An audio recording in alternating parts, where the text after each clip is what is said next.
Today we are going to create these messages.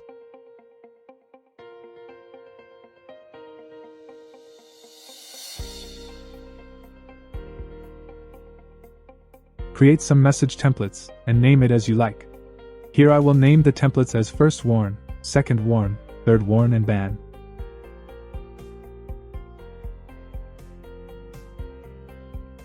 Go to Edit menu and go to Raw and delete everything from here.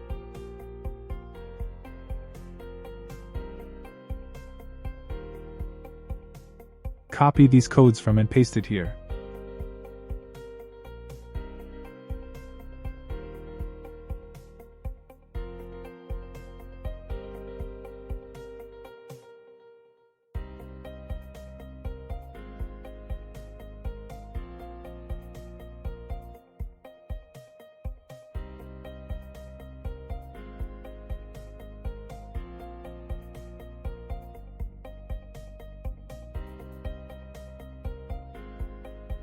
The link to this website is in the video description.